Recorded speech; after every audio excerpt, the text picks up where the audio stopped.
Yesu ashimwe nshuti bene data, turacyanejejwe cyane no kuganira ku migisha y'Imana.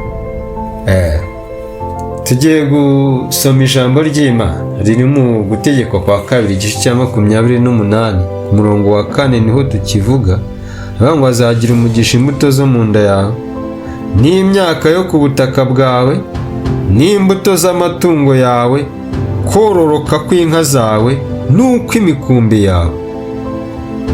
Yesu ashimwe. Yavuze ngo akira umugisha w'ubutunzi. Uyu munsi tugiye kuganira tuvuga ngo akira umugisha w'ubutunzi mu izina rya Yesu.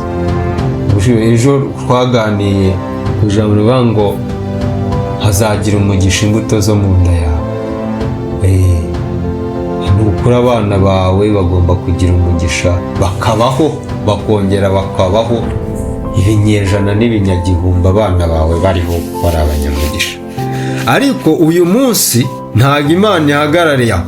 Iravuga ngo n'imyaka yo ku butaka bwawe. N'imyaka yo ku butaka bwawe, bya bintu imyaka yawe ikagira umugisha.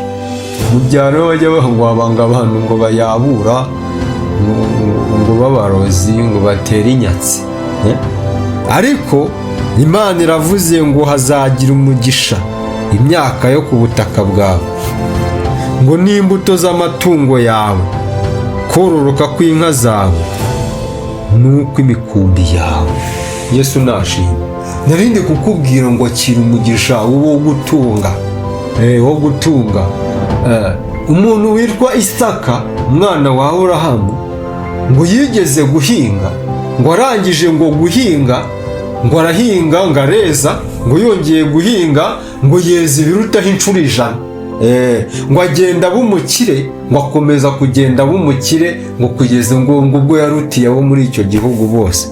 Kandi ntabwo yahingaga ibintu ngo by'imbuto zavuye mu ijuru, ntabwo yahingishaga ifumbire yamanutse mu ijuru, yahingaga imbuto zisanzwe, agakoresha ubwo n'ifumbire isanzwe, nta bintu bidasanzwe yakoraga. Ariko ikintu kidasanzwe ni umugisha w'Imana wari kuri we, ukuboko kwiza kw'Imana kwari kuri we. Niyo mpamvu ijambo ry'Imana rivuze ngo hazagira umugisha imbuto zo mu nda yawe, hagira umugisha imyaka yo ku butaka bwawe.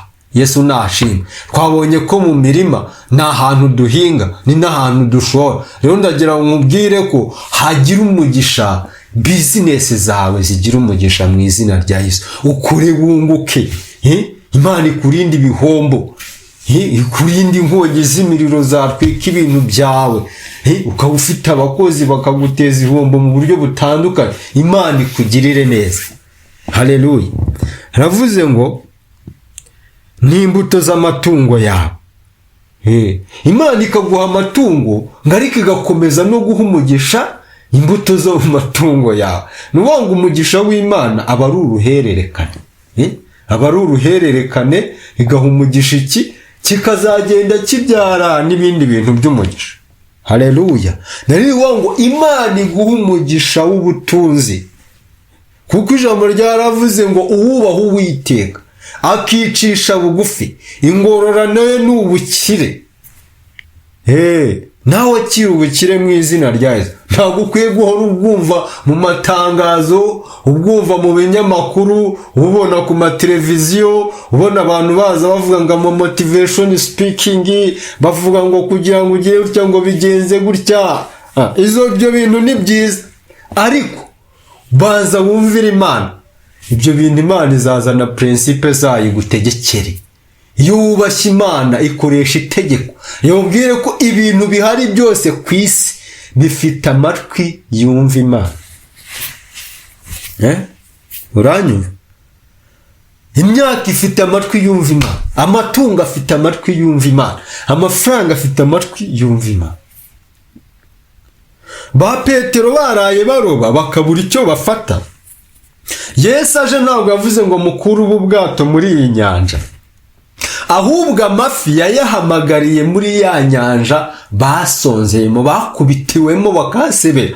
Muri ya nyanja basebeyemo bakarara baroba ntibagire icyo bafata, uburambe bwabo ntibugire icyo bubamarira, ubunararibonye bwabo byaranze, ibintu byaranze, kandi bari ikipe bahanye ibitekerezo biranga, buri muntu wese azana ubuhanga bwe biranga. Ariko Yesu agezemo, haleluya, ntabwo yavuze ngo muve muri iyi nyanja mujye muri iriya, nta nubwo bahinduye icyerekezo, ahubwo Yesu yahamagaye amafi. Rero nijye mubwire ngo ntago bisaba kuhindura iseta, nta nubwo bisaba ko ushiftinga ngo uve muri business ujye muri iyi. Birasaba ko Yesu atanga itegeko, imigisha y'Imana ikakwitaba. Hari amasezerano menshi ufite, menshi, ariko Satani umutego yaguteze n'umwe, nuwo kubaho ugakizwa ariko ukora n'ibyaha. Kubera ko rero mu ijuru hatazabayo ibyaha. Imana ntabwo ibana n'ibyaha, nshuti yanjye. Tugiye gusengana Imana.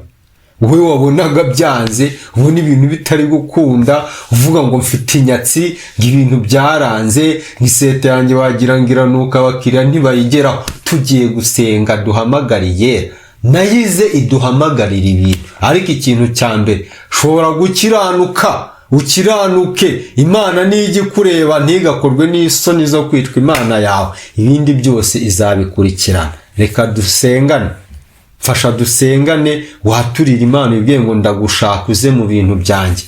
Waragiye ugura imiti ujya mu bapfumu, hari ibintu wakenyereyeho, hari n'ibyo wateganyaga kujya gushaka, ariko hagarariraho, hamagara Yesu. Mana, turagushimiye kuri Imana nziza. Ijambo riravuze ngo uri Imana izaduha umugisha mu mirima yacu, mu matungo yacu, mu myaka yameze mu butaka bwa Mana. Ndakwinginze, abantu umugisha wawe ubarinde kandi ubahe imbaraga zo kugukiranukira, mu izina rya Yesu, amen.